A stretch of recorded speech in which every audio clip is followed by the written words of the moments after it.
En ce qui concerne de la coopération entre la Chine et l'Afrique, c'est le sujet principal d'aujourd'hui. Moi, j'ai la confiance toujours dans la coopération entre la Chine et l'Afrique parce qu'on est des copains historiques depuis des années. Je dois dire que la Chine a fait l'objet de soutien énergique des pays africains. Et comme la Chine est un des pays traditionnels avec la civilisation de 1000 ans, et donc on a toujours de reconnaissance auprès des amis africains. La bonne nouvelle, c'est qu'il y a déjà un accord de principe. Les chefs d'État ne peuvent pas se dire et se dédire pour une question de responsabilité. Donc on peut dire que c'est une question maintenant d'arrangement technique parce que lors du dernier sommet au mois de décembre, il a été décidé de poursuivre les études d'impact.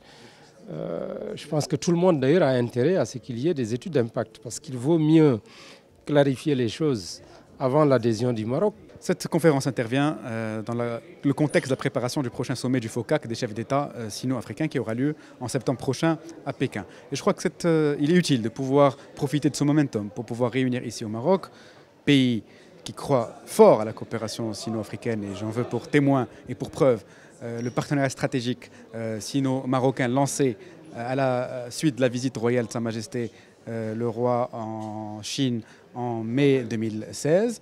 Également profiter du fait que le Maroc aujourd'hui est le principal partenaire africain en Afrique et la Chine le principal partenaire étranger en Afrique pour pouvoir essayer de faire converger un certain nombre de points communs en perspective de l'organisation du FOCAC. Un bon espoir que des recommandations pertinentes, précises, soient faites à nos dirigeants à l'occasion du prochain forum de coopération sino-africaine de Beijing, pour que ce forum soit l'occasion d'un nouveau départ.